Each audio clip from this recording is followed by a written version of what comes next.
Peço que se inicie a gravação desta segunda etapa da nossa sessão, por gentileza.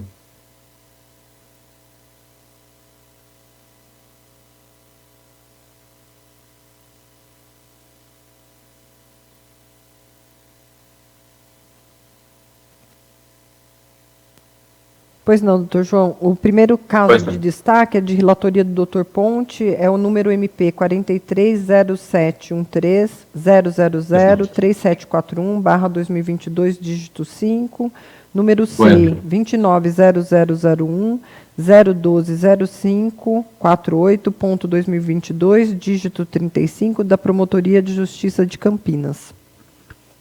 Pois não. Doutor Antônio Carlos Aponte, por gentileza. Obrigado, senhor presidente. Eu destaquei dois feitos que tiveram uma repercussão grande e me parece que seja interessante que eles venham a ser avaliados pelo plenário como um todo, daí o porquê do destaque. Então eu começo com esse feito da Promotoria de Justiça de Campinas. Cuida o presente expediente de recurso interposto por Bruno de Jesus Espírito Santo contra a respeitável decisão da Promotoria de Justiça de Campinas, que determinou o arquivamento de representação, no qual o recorrente sustenta que foi vítima de intolerância religiosa no curso de pós-graduação em Linguística da Universidade Estadual de Campinas, Unicamp. Sustenta o recorrente que apresentou dissertação de mestrado intitulada Metáforas de Morte na Doutrina Espírita, no programa de mestrado em Linguística da Universidade de Campinas, submetida à banca examinadora, integrada por sua orientadora, professora doutora Edviges Maria Morato, e pelos professores doutores Bernardo Legói e Eronides Moura, professor Bernardo Legói, da Universidade Federal do Rio Grande do Sul, e professor Eronides, da Universidade de Santa Catarina, Universidade Federal. Alega que durante a defesa pública sofreu discriminação religiosa. Acho que tem um microfone aberto. Alega que durante a defesa pública sofreu discriminação religiosa por parte de sua orientadora e demais integrantes da banca, o que levou à sua aprovação condicional, que mais tarde foi convolada em reprovação, sob o argumento de que seu trabalho acadêmico não sofreu as modificações apontadas pela banca. Pleiteia assim o recorrente o provimento de seu recurso para o fim de que o Ministério Público promova a competente ação, permitindo-lhe a submissão à nova banca examinadora. O recurso foi regularmente processado, mantida a respeitável decisão hostilizada. É a síntese do necessário. Não merece conhecimento o inconformismo manifestado. A matéria discutida nestes autos já foi apreciada por este Conselho Superior. Em outro feito, eu cito aqui o número do feito, cuja promoção de arquivamento foi homologada pela primeira turma em 12 de abril de 2022, por votação unânime, após a acolhida do judicioso e competente voto do eminente conselheiro Marco Antônio Ferreira Lima. Tratando-se do mesmo fato, não há que se cogitar de nova apreciação, na medida em que a decisão anterior transitou em julgado. Todavia, ainda que fosse superado tal obstáculo intransponível, o improvimento do inconformismo seria medida impositiva. A prova aurida demonstra a saciedade que a banca examinadora responsável pela avaliação da dissertação de mestrado do recorrente agiu com profissionalismo, elegância, tolerância e de forma respeitosa, utilizando-se de argumentos e fundamentos acadêmicos por ocasião da análise do trabalho levado à defesa pública. Não há qualquer indício de abuso ou discriminação de qualquer natureza, mormente religiosa. Mesmo diante da fragilidade acadêmica do trabalho apresentado, da postura de confronto estabelecida pelo recorrente por ocasião de sua arguição, a banca limitou-se a exercer as funções que lhe foram confiadas pela universidade, não se afastando da técnica e do escopo científico, ao discutir a metodologia empregada e avaliar o cerne do tema eleito. Ao final, concedeu saída honrosa ao recorrente, aprovando seu trabalho condicionalmente e estabelecendo um cronograma acrescido de obrigações que deveriam ser cumpridas no prazo regimental. O recorrente mostrou-se indiferente ao determinado, o que resultou em sua reprovação. Como se observa, não há em caso qualquer indício de intolerância religiosa e tampouco elementos que permitam atribuir eventual desvio de conduta aos eminentes integrantes da banca, professores conceituados, detentores da mais alta titulação acadêmica, conhecidos por seus méritos e excelência científica. O quadro demonstrado aponta para a inviabilidade do acolhimento da pretensão do recorrente. Em face de todo exposto, voto pelo não conhecimento do recurso interposto, que busca repristinar matéria já apreciada por este colegiado. Em sendo superada tal prejudicial, nego provimento ao mesmo. É como voto, senhor presidente.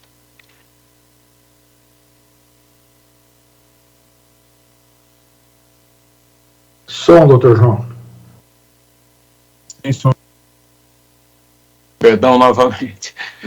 Muito obrigado, doutor Antônio Carlos da Ponte. Eu indago aos nobres conselheiros se algum deseja se manifestar ou se podemos passar à votação. Podemos votar em bloco? Sim. Então, por unanimidade, eu anuncio a aprovação do brilhante voto do conselheiro doutor Antônio Carlos da Ponte.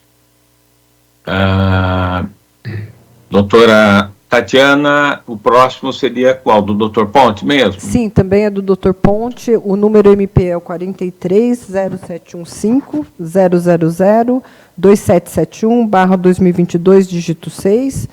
O número CEI é o 29-0001-012-5347.2022, dígito 54. Promotoria de Justiça de Bauru. Esse feito Desculpe, senhor presidente. Me perdoe. Não, está com a palavra, doutor, por gentileza, doutor Antônio Carlos da Ponte. Muito obrigado, senhor presidente. Esse feito também destaquei, embora nós tenhamos enfrentado essa questão na última sessão, por ocasião de um julgamento trazido ao colegiado pelo doutor Antônio Calil Filho, mas como ganhou uma repercussão enorme na comarca de Bauru e houve uma ampla divulgação, colocando em xeque aí a reputação de várias pessoas, eu entendi por bem trazer esse feito também à discussão pelo colegiado. Cuido o presente expediente de recurso interposto por Paulo Roberto de Freitas contra a respeitável decisão da Promotoria de Justiça de Bauru, Inclusão Social, que determinou o arquivamento de representação, na qual o recorrente atribui ao diretor do campus Bauru da Universidade Estadual Paulista, Júlio de Mesquita, Unesp, malversação do dinheiro público e desvio de finalidade na conduta, consistente em manter em um dos totens da universidade a expressão bem-vindes, ao invés de bem-vindos, que estaria em consonância com as regras da língua portuguesa adotadas. Pleitei o recorrente a retratação da direção do campus, acompanhada da propositura de ação visando o ressarcimento do erário público. O recurso foi regularmente processado e mantida a respeitável decisão estilizada. É a síntese do necessário. Não merece agasalho o inconformismo manifestado. A língua portuguesa, assim como todos os outros troncos linguísticos, línguas e dialetos, é dinâmica e viva, adaptando-se ao seu tempo e às transformações sociais. Nenhuma língua permanece imutável, sob pena de perecimento. Isso pode ser observado com clareza nos troncos linguísticos, que abraçam línguas com conteúdos adaptados às particularidades próprias de regiões, costumes e sociedades. Como é sabido, o tronco linguístico é formado por um conjunto de línguas que possuem a mesma origem, qual seja, uma língua que por vezes não é mais falada, posto que existiu há muitos anos. A família linguística, por sua vez, é integrada por um conjunto de línguas que possuem origem comum e apresentam semelhanças entre si. O Brasil possui 2 troncos linguísticos, o macro-G, com 9 famílias, e o tupi, com 10 famílias. O português, por seu turno, pertence ao tronco indo-europeu e à família latina. Daí a sua semelhança ou aproximação com o espanhol, o italiano e o francês. As diferenças existentes entre os troncos linguísticos e as famílias linguísticas impactam diretamente na escrita e fala. Tais observações são necessárias e imprescindíveis à compreensão de que a sociedade contemporânea, corretamente, levando em consideração o princípio da dignidade da pessoa humana em sua dimensão mais ampla, preocupa-se com a inclusão e o respeito às diferenças, contribuindo para a construção de um ambiente acolhedor e democrático.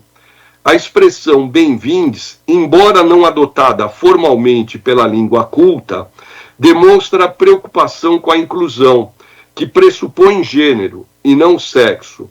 Utilizá-la não significa qualquer afronta à língua oficial, mas atenção à pauta inclusiva. Isso não significa, em absoluto, que aqueles que sustentam e defendem a adoção da língua culta trazem impregnados na alma ou consciência alguma forma de discriminação ou preconceito. Um dos modos de exteriorização e adoção material do verdadeiro conteúdo do princípio da dignidade da pessoa humana consiste em olhar o próximo não com os nossos olhos, mas com os dele, desde que salvaguardadas a essência e o respeito devido ao ser humano. Ninguém pode ser obrigado a retratar-se. Mormente uma universidade, espaço apropriado para discussão de ideias e construção democrática do saber, por desenvolver olhar atento e sensível à pauta inclusiva, ainda que quanto a tal aspecto exista dissenso. Na mesma linha, a inclusão de expressão como a impugnada, em totem, não representa a malversação de verba pública, mormente diante da finalidade de receber jovens e a comunidade acadêmica depois de um forçado afastamento provocado por trágica pandemia. O quadro analisado demonstra a saciedade que andou bem o culto promotor de justiça de Bauru, Dr. Fernando Macelli Helena, cuja judiciosa manifestação é incorporada ao presente voto, ao indeferir a representação endereçada ao Ministério Público. Em face do exposto, voto pelo conhecimento e desprovimento do recurso interposto, mantendo-se os exatos termos da respeitável decisão hostilizada. É como voto, senhor presidente. Muito obrigado, doutor Antônio Carlos da Ponte. Eu indago se algum dos nobres conselheiros deseja fazer uso da palavra. Eu gostaria de falar, doutor João. Pois não, doutor. Veja, palavra, embora para o linguista,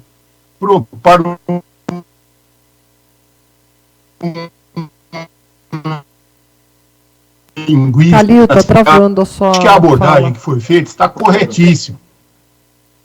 Perdão. Estamos ouvindo agora? Agora sim, agora sim. Então, eu acho que a questão foi muito bem abordada pelo culto relator, porque não se trata aqui de uma análise do ponto de vista apenas da aplicação da língua culta. Eu acho que a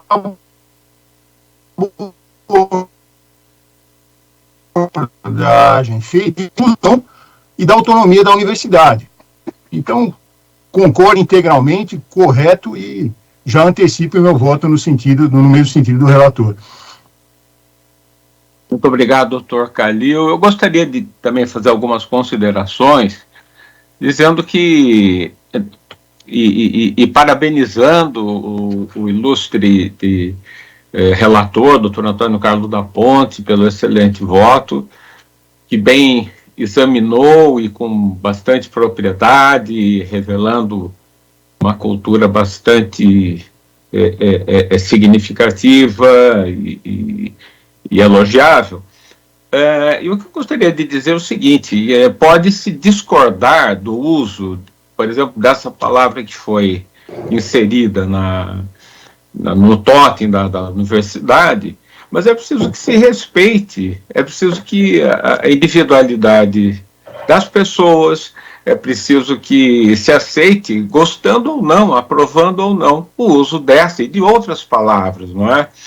E então é isso que eu gostaria de manifestar. Doutor Jurandir Norberto Marsura, por gentileza. Obrigado, senhor presidente. Eu gostaria de parabenizar o doutor da Ponte pela excelência do seu brilhante voto. Eu acho que fez uma abordagem correta da situação, né? E está de parabéns. Muito obrigado, doutor Marsura. Doutor Pedro de Jesus Giuliotti, por gentileza. Senhor presidente, eu levantei a mão a pedido da doutora secretária. Obrigado, doutor Pedro. Obrigado, doutor João. Queria parabenizar o doutor Ponte pela excelência do voto e concordo que se trata da questão da inclusão e da autonomia universitária, como bem lembrou o doutor Calil. E também dessa questão que a fala ela é mutável, né? A língua é mutável. Então, não se trata aqui apenas de nós ficarmos na língua culta estática. Então, eu concordo e parabenizo o doutor Ponte pelo excelente voto. Muito obrigado, doutora Tatiana. A seguir com a palavra, o doutor José Carlos Mascari Bonilha. Por gentileza, doutor Bonilha. Obrigado, senhor presidente, pela oportunidade, pela concessão da palavra.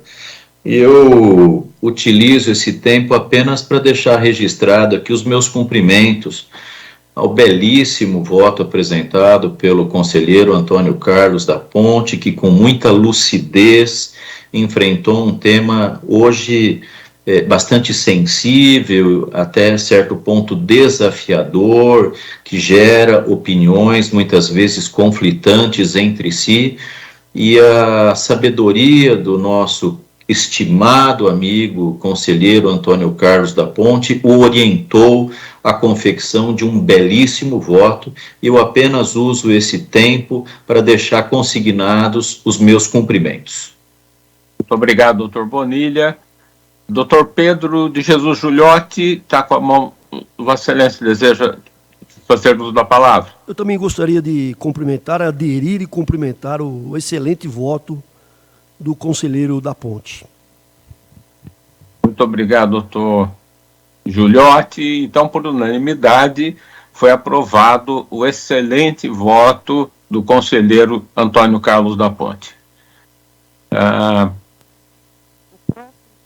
Então, acredito... Bom, doutora Tatiana... O próximo, doutor João, é um destaque que o senhor pediu. Acho que o senhor passaria a presidência, então, para o doutor Jurandir.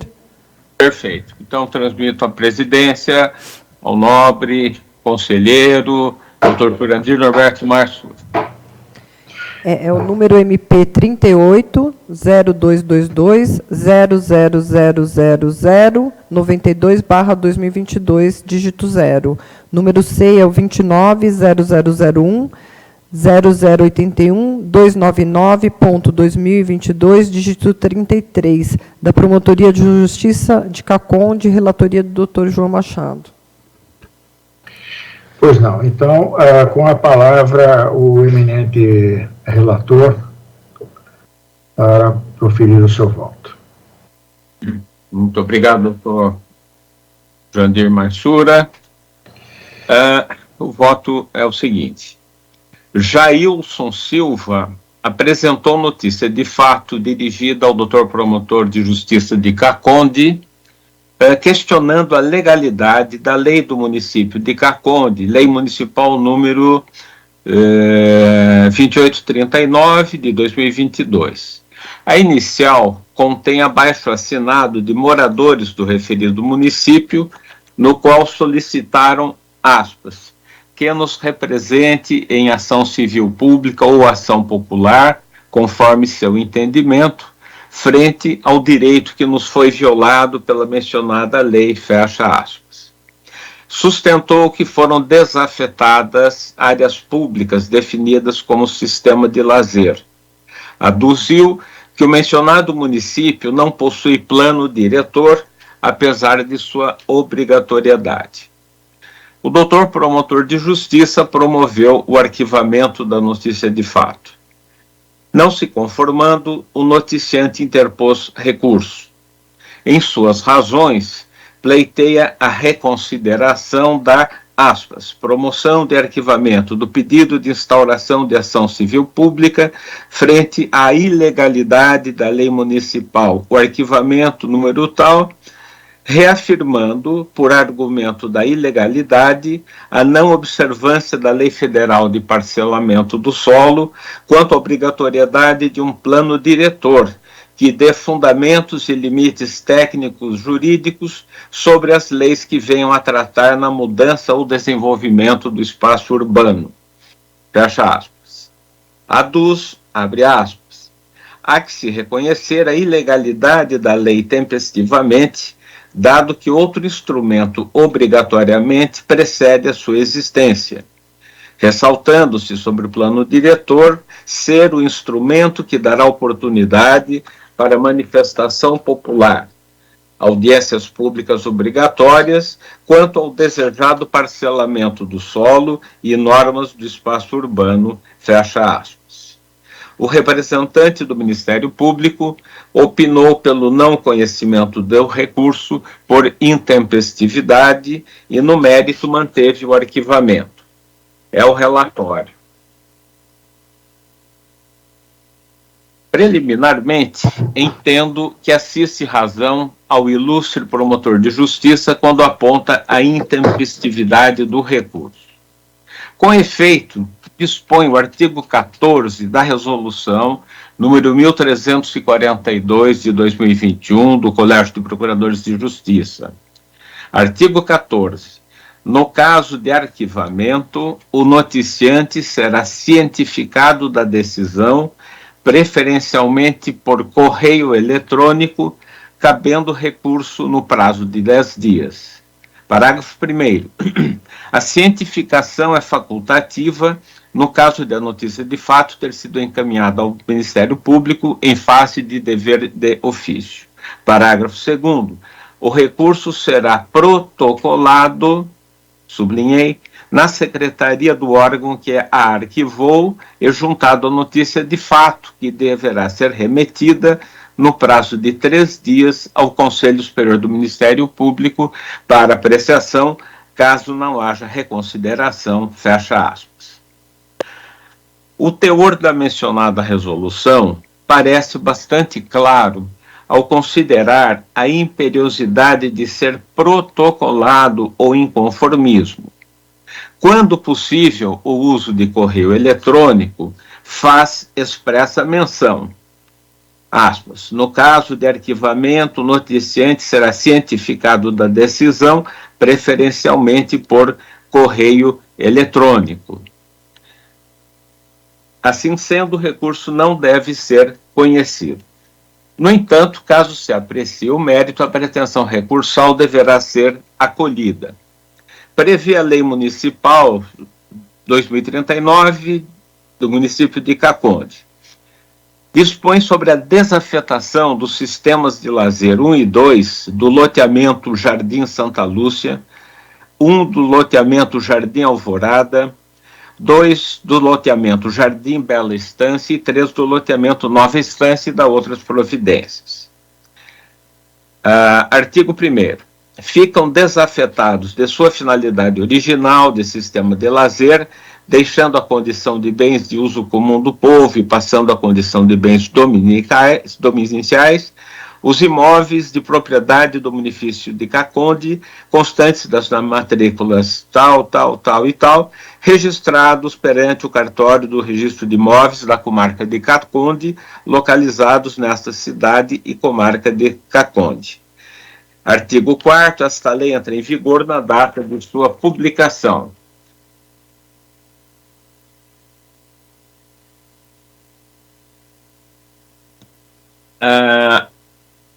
A publicação ocorreu no dia 19 de abril de 2022.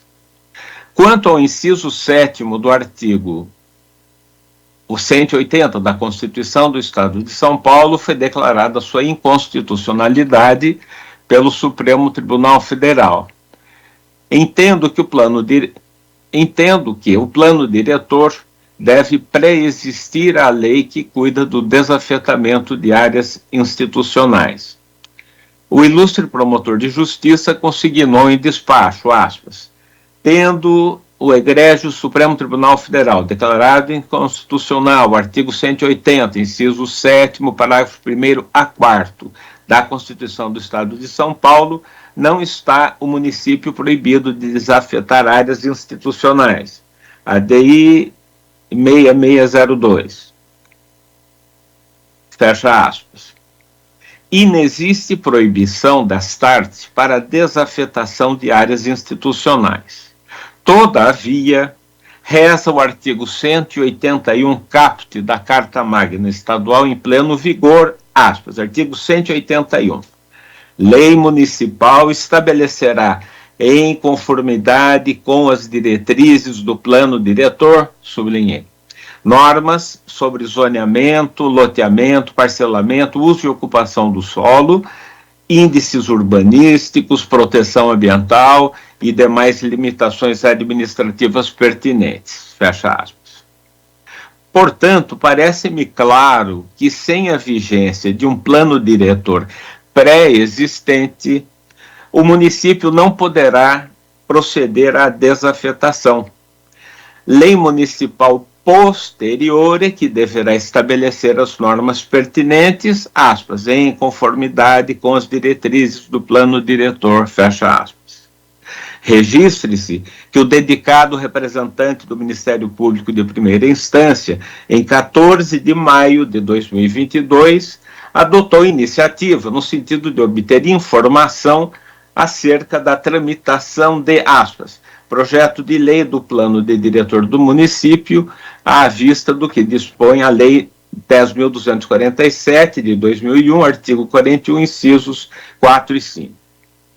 Posteriormente, em 6 de junho de 2022, o doutor representante do Ministério Público instaurou procedimento administrativo de acompanhamento da implementação do plano diretor do município de Caconde. Em suma, não é possível a desafetação enquanto não existir plano diretor. Assim sendo, voto pelo acolhimento da preliminar em relação à intempestividade do recurso e, caso este venha a ser conhecido, o voto será pelo provimento. É como voto, senhor presidente.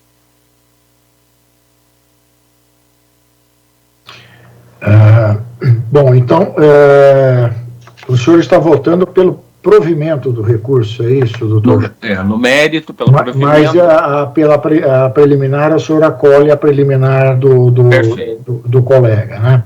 Exato. Eu acho que nós temos que colocar em votação primeiro a preliminar, então, né?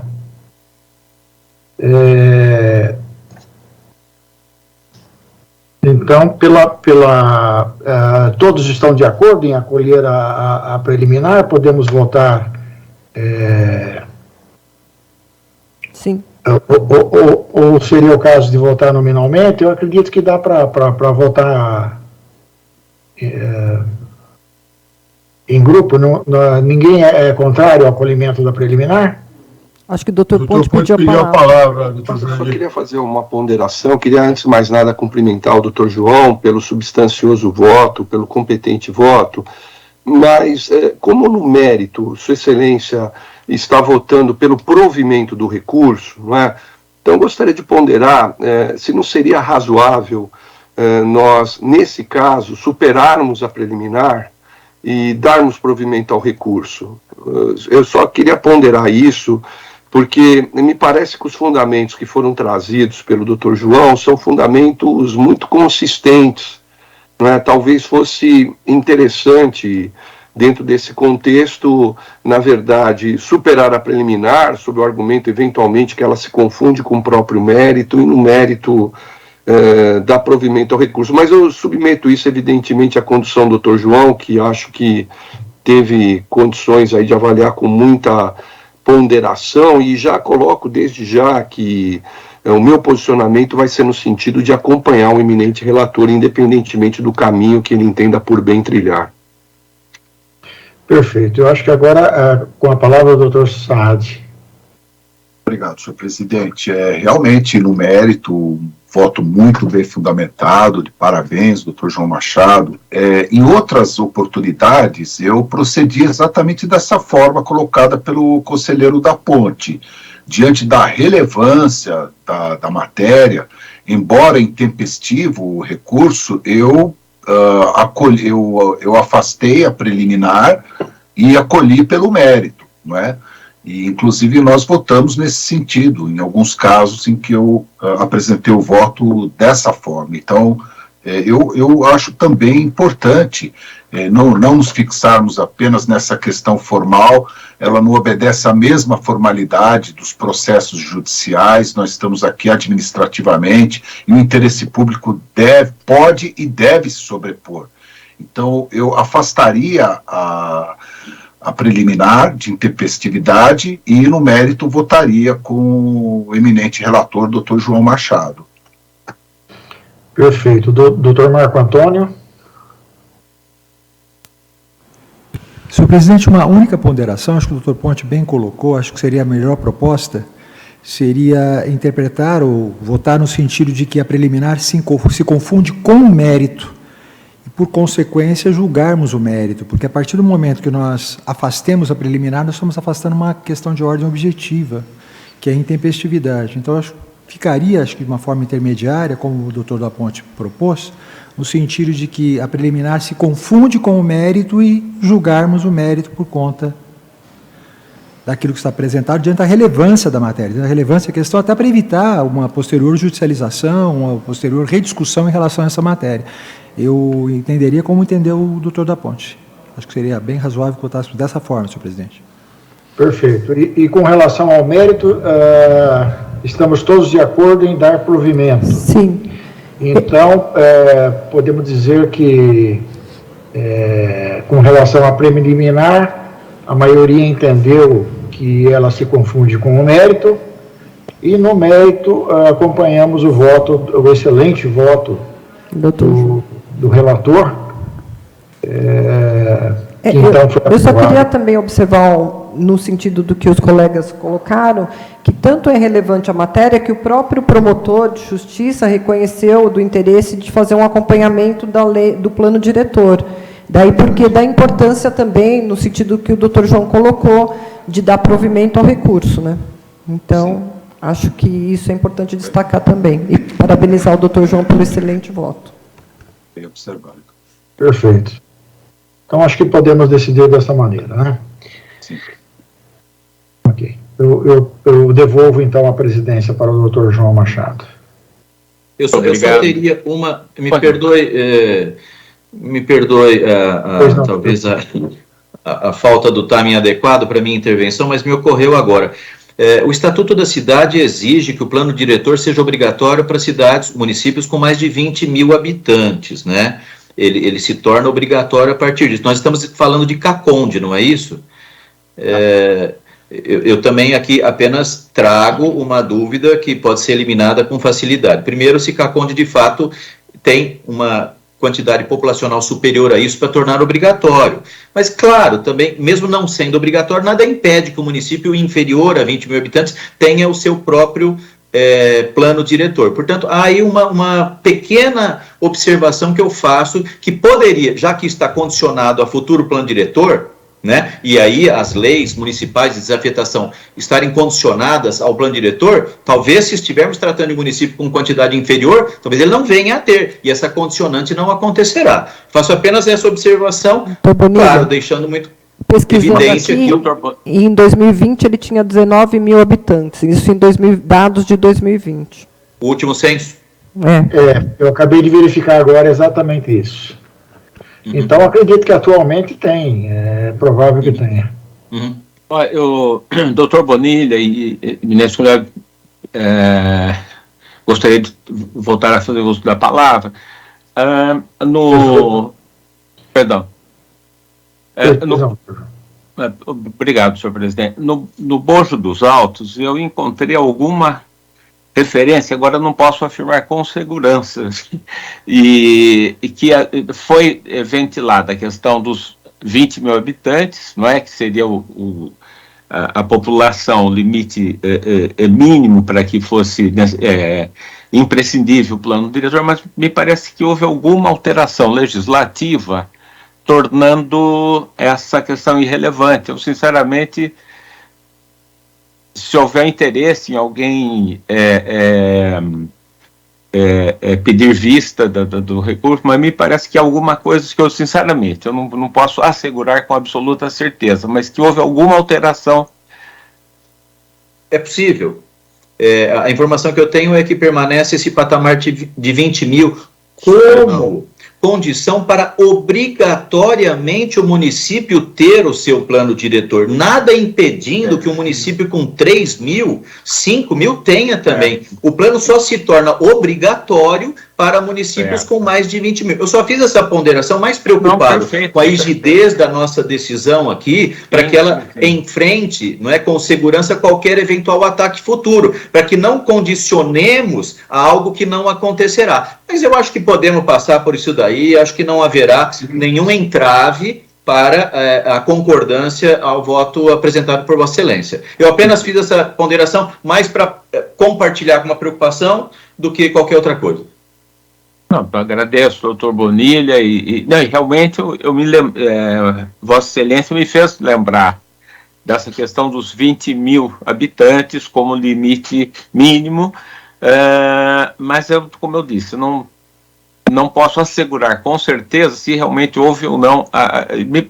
Olha, eu lembro de ter visto, se quiserem prolongar o julgamento, posso verificar também. Acho que o substancioso voto de Vossa Excelência, doutor João, ele já aborda essa questão também, que certamente também será avaliada pelo membro do Ministério Público que preside o procedimento investigatório. Eu acho que ele já encerra a questão também, não é? Eu, por mim, francamente, não vejo, acho que está bem completo o voto de Vossa Excelência. Muito obrigado, doutor Maslu. Bom, doutor Jurandir já me devolveu a presidência. Depois da intervenção do doutor Bonilha, agradeço a intervenção do doutor Bonilha, trouxe uma questão bastante relevante, sim, né? Sim. Mas então fica mantida a decisão nos moldes em que ficou decidido aqui. E devolvo a presidência a Vossa Excelência, doutor João. Muito obrigado, doutor Jurandir Marsura.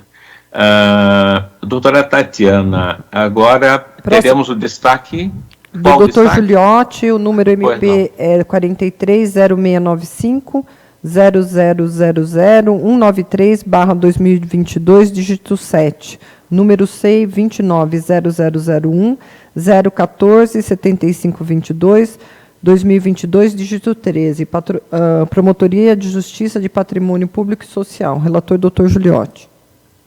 Muito obrigado, doutora Tatiana. Por gentileza, doutor Pedro de Jesus Giuliotti, com a palavra. Senhor presidente, eu destaquei esse caso aqui de turma, é um caso bastante simples, mas como foi um caso que teve muita repercussão na imprensa, eu resolvi destacá-lo aqui no julgamento do pleno, né? Mas é um caso bastante simples.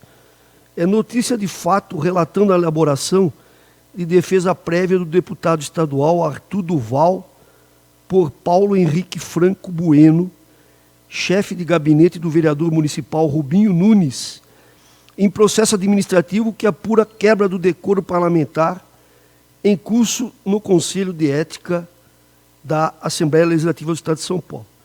Esse vereador acabou sendo cassado, né, em virtude de um fato que o envolveu com mulheres na guerra da Ucrânia, né? É suposto uso de aparato público para defesa de interesse privado. Esclarecimentos prestados. Chefe de gabinete que foi contratado pelo deputado estadual no exercício da advocacia privada, mediante pagamento realizado com recursos pessoais do deputado. Investigado que exerce a advocacia privada sem prejuízo ao cumprimento de sua carga horária.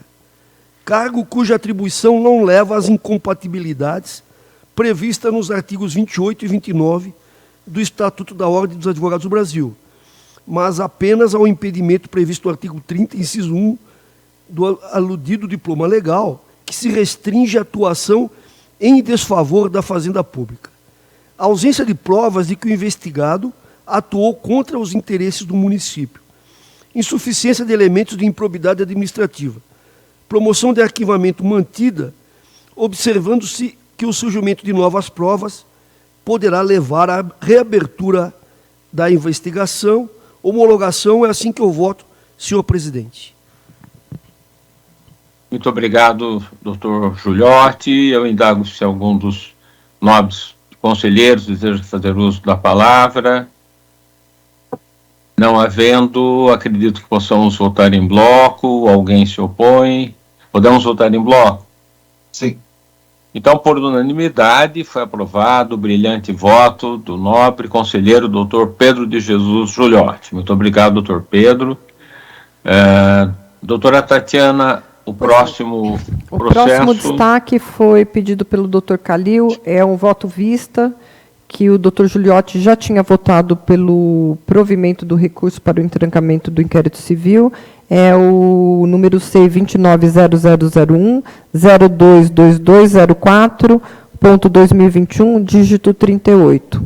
É Promotoria de Justiça do Consumidor. E o voto visto é do doutor Calil. Muito obrigado, doutora Tatiana. Por gentileza, nobre conselheiro, doutor Antônio Calil Filho, por gentileza.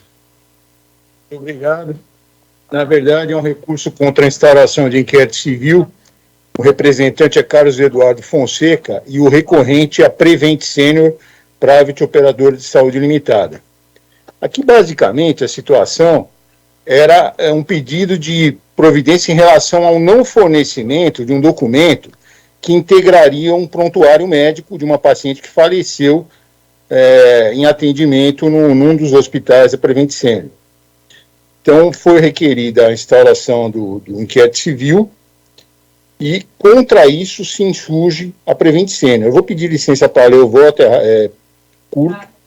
Trata-se de recurso tempestivamente manejado por Prevent Senior, Private Operadora de Saúde Limitada, contra a instauração do presente inquérito civil no âmbito da defesa de direitos do consumidor para apurar eventual supressão de documento integrante de prontuário médico de Célia Andrade da Fonseca, que teria por objetivo fugir à responsabilidade por suposto erro médico.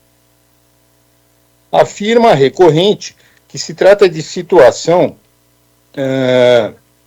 individual sem expressiva dispersão de lesados e solucionada de forma mais abrangente pelo inquérito civil número 287/2021, que tem o número CIS-MP, da Promotoria de Justiça de Saúde Pública, com assinatura de termo de ajustamento de conduta já homologado por esse Conselho Superior do Ministério Público, invocando falta de justa causa para o prosseguimento. Houve despacho de sustentação do auto, pugnando o doutor promotor pelo não provimento do recurso. De fato, conquanto se trate de questão que poderia ser abrangida tanto no aspecto da saúde pública como no âmbito consumerista, houve compromisso de ajustamento de conduta com a Promotoria de Justiça de Saúde Pública, assumindo a recorrente a obrigação de entrega do prontuário ao filho da paciente autor da representação. Matéria complexa, mas analisando detidamente os autos, somos levados a concordar com a conclusão do digno relator, no sentido de que o objeto do presente está de fato contido naquele acordo homologado, em especial na cláusula 9, a seguir transcrita. Aí eu transcrevo a cláusula 9 e o penúltimo item dela, que é o item 9.3, diz que em caso de falecimento do paciente, o acesso ao prontuário deve ser garantido quando solicitados pelo cônjuge e companheiro sobrevivente do paciente falecido e sucessivamente pelos sucessores legítimos do paciente em linha reta ou colaterais até o 4º grau, desde que documentalmente comprovado o vínculo familiar e observada a ordem de vocação nos termos da recomendação CFM número 314. Então, nos exatos termos do bem elaborado voto do relator, doutor Pedro de Jesus Giuliotti, eu estou concordando com o provimento ao recurso para que haja o trancamento da investigação, porque o objeto dela já foi abrangido pelo referido termo de ajustamento de conduta. É nesse sentido que eu voto. Obrigado. Muito obrigado, doutor Antônio Calil Filho, também um voto brilhantíssimo, e vem na esteira também do excelente voto do doutor Pedro de Jesus Giuliotti. Eu indago se mais algum nobre conselheiro deseja fazer uso da palavra, se manifestar sobre o tema. Apenas consignando, adiantando já meu voto com um excelente voto do eminente relator e com o voto convergente também do doutor Antônio Calil. Muito obrigado, doutor Maslum. Podemos votar em bloco, então? Então, votando em bloco, anunciamos a aprovação por unanimidade do voto, o belíssimo voto do nobre relator, doutor Pedro de Jesus Giuliotti, com o voto convergente do eminente conselheiro, doutor Antônio Calil Filho. Então, está aprovado o voto. Bom, doutora Tatiana, os destaques se acabaram, não é? Sim. A senhora deseja fazer a comunicação? Foram distribuídos 460 protocolados até o dia 19/8/2022 e foram publicados 464 protocolados em 16/8/2022. Essas são as comunicações. Muito obrigado, doutora Tatiana. Então, vencida mais esta etapa desta sessão, anunciamos que todos os votos dos relatores foram devidamente analisados pelos conselheiros, tanto pelo pleno como pelas turmas, e que decidiram, por unanimidade, acolher os votos dos relatores. Quero registrar que os julgamentos estão disponíveis no sistema do Conselho. Doutora Tatiana, a próxima reunião será na próxima terça-feira? Sim, será na próxima terça-feira. Hoje é. Perfeito. Então, agradeço a presença e participação de todos, desejando uma semana com muita saúde a todos. Muito obrigado. Até a semana que vem. Boa tarde. Obrigado. Boa semana para todos. Obrigado. Até a semana que vem. Obrigado.